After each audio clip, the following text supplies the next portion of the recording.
Hello વિદ્યાર્થી મિત્રો, ચાલો તો આજે આપણે ધોરણ 5માં તોરણ પાઠ્યપુસ્તકમાં લેસન નંબર 12 ધીરુભાઈ અંબાણી આ એક મહાન વ્યક્તિનો પાત્ર પરિચય આપણે સાંભળવાના છે.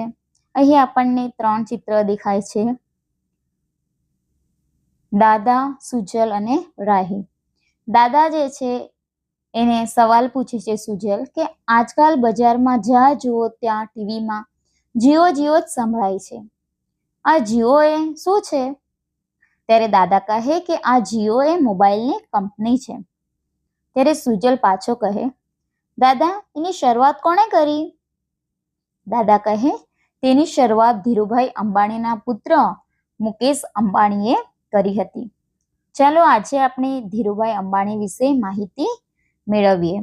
ધીરુભાઈ અંબાણી વિશે આપણે જે આ પાઠ આપેલો છે આ પાઠને सीखिए. जो सपने देखने की हिम्मत रखते हैं वही पूरी दुनिया जीत सकते हैं. આ ધીરુભાઈ અંબાણીનું જે છે આ વિચાર હતો કે જે નરી આંખે સપના જોવાની હિંમત રાખે છે એ જ આખી દુનિયાને જીતી શકે છે.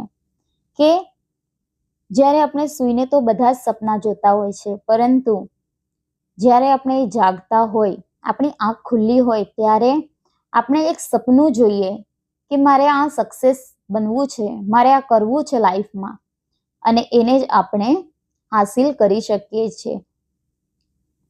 આ સુવિચારને પોતાનો જીવન મંત્ર બનાવનાર એ ગુજરાતના સાહસિક સપૂત વેપારી અને કોર્પોરેટ ગુરુના નામથી ઓળખનાર વ્યક્તિ એટલે જ કોણ? તો ધીરુભાઈ અંબાણી. તેમનો જન્મ 28મી ડિસેમ્બર ઈસવીસન 1932માં કુકસવાડામાં મૂળ વાણિક પરિવારમાં થયો હતો. તેમના પિતા હીરાચંદ પ્રાથમિક શાળાના શિક્ષક હતા. માતાનું નામ જમનાબેન હતું. ધીરુભાઈ અંબાણીનું મૂળ નામ ધીરજલાલ હીરાચંદ અંબાણી હતું. તેમને નાનપણથી જ મોટું વિચારવાનું અને ઝડપથી વિચારવાનું સપનું કેળવ્યું હતું.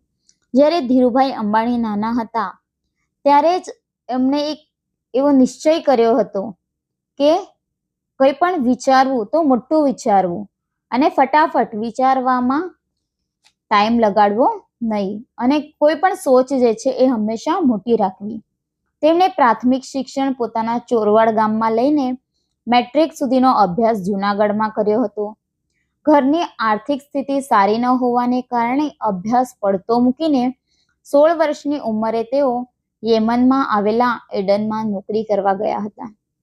હવે ધીરુભાઈ અંબાણી જે છે 10મા સુધી ભણે છે અને ઘરની આર્થિક પરિસ્થિતિ એટલે જ કે ઘરની પરિસ્થિતિ જે છે એ ખૂબ જ ખરાબ હતી. એમના પિતા જે છે એ પ્રાથમિક શાળામાં શિક્ષક હોવા છતાં પણ એ સમયે પગાર જે છે એ વધારે ન હતો અને પરિસ્થિતિ સારી ન હોવાના કારણે એ વધારે ભણી શક્યા નહીં. અને જ્યારે એમની 16 વર્ષની ઉંમર હતી એ સમયે એ યેમનમાં નોકરી કરવા માટે ચાલી જાય છે. થોડો સમય યેમનમાં રહીને ભારત પાછા આવ્યા. થોડો સમય પરદેશમાં રહે છે અને ભારત પાછા આવી જાય છે. પોતાના પિતરાઈ ભાઈ ચંપકલાલ દામાણી સાથે ભાગીદારીમાં આયાત અને નિર્યાતનો ધંધો ચાલુ કર્યો.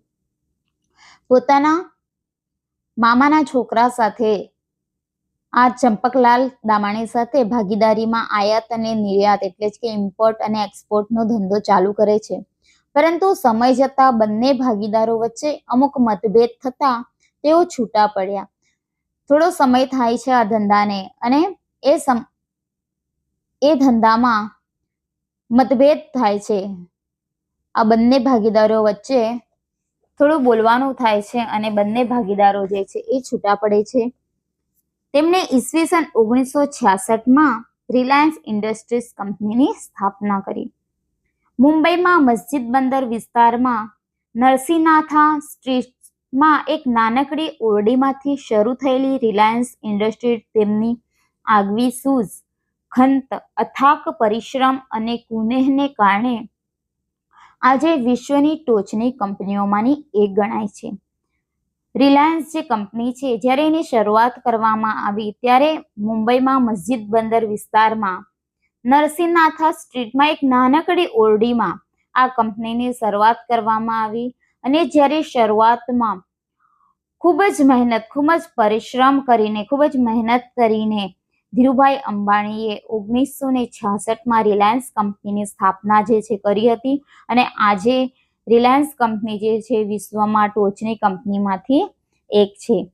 1977માં ટેક્સટાઇલના વ્યવસાયમાં ઉજળી તકો હોવાનું લાગતા તેમણે પોતાની પ્રથમ ટેક્સટાઇલ મિલની સ્થાપના અમદાવાદમાં કરી. 1977માં ટેક્સટાઇલની એટલે જ કે કપડું બનાવવાની જે કંપની છે એમાં એને ખૂબ જ તક હોવાના કારણે એની કપડાની માંગણી વધારે હોવાને કારણે ધીરુભાઈ અંબાણી જે છે અમદાવાદમાં એક ટેક્સટાઇલ કંપનીની શરૂઆત કરી છે. આ મિલમાં વિમલ બ્રાન્ડનું કાપડ બનાવતું હતું. જે કાપડનું નામ છે એ વિમલ બ્રાન્ડનું કપડું જે છે ત્યાં બનાવવામાં આવતું હતું.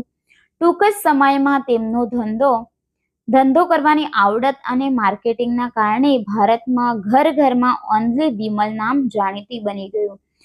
એ સમયે જે છે એ પૂરા ભારતમાં વિમલ બ્રાન્ડનું કપડાની જે છે માંગણી વધી ગઈ અને બધા જ ઘરમાં જે છે એ ઓનલી વિમલ જ નામ જાણીતું બની ગયું. 1975માં વર્લ્ડ બેંકની ટીમે તેમને શ્રેષ્ઠ એકમનો ખિતાબ આપ્યો. ખિતાબ એટલે જ કે પુરસ્કાર. 1975માં વર્લ્ડ બેંકની ટીમે તેમને એક શ્રેષ્ઠ ખિતાબ પુરસ્કાર જે છે આપવામાં આવ્યો. ભારતીય શેર બજારને પણ તેમને એક નવી દિશા આપી. સમય જતાં તેમનો વેપાર petrochemical, information technology, energy power વગેરે ક્ષેત્રમાં વિસ્તારતો ગયો. ધીરુભાઈ અંબાણી જે છે એક જ કંપની લઈને બેસ્યા નહીં, પરંતુ અનેક ક્ષેત્રમાં એને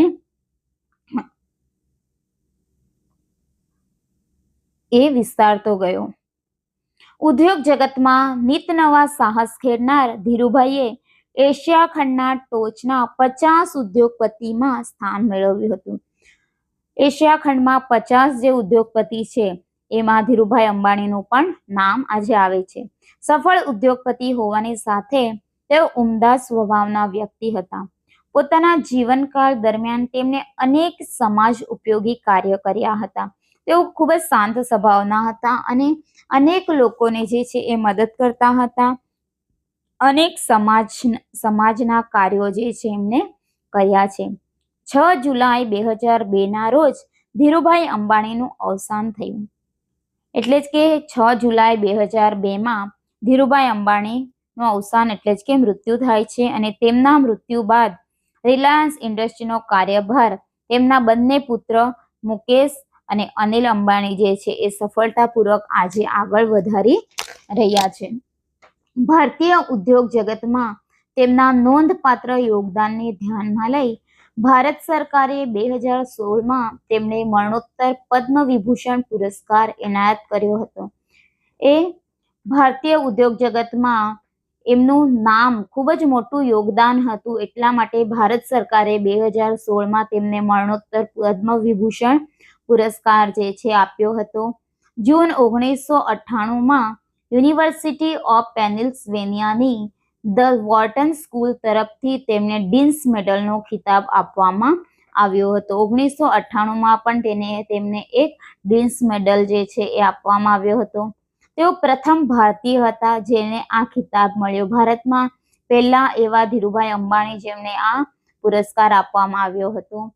federation of Indian chambers of commerce and industries દ્વારા ધીરુભાઈને 20મી સદીના માનવ તરીકે નવાજવામાં આવે છે. તો આજે ધીરુભાઈ અંબાણીને 20મી સદીના માનવ તરીકે ઓળખવામાં આવે છે. ધીરુભાઈ અંબાણી જે છે આ ઉદ્યોગ જગતમાં તો એમનું નામ આજે છે જ, પરંતુ એમને સમાજ ઉપયોગી અનેક કાર્યો જે છે એ કર્યા છે. આજે દુનિયાભરમાં ધીરુભાઈ અંબાણીનું નામ જે છે એ લેવાય છે.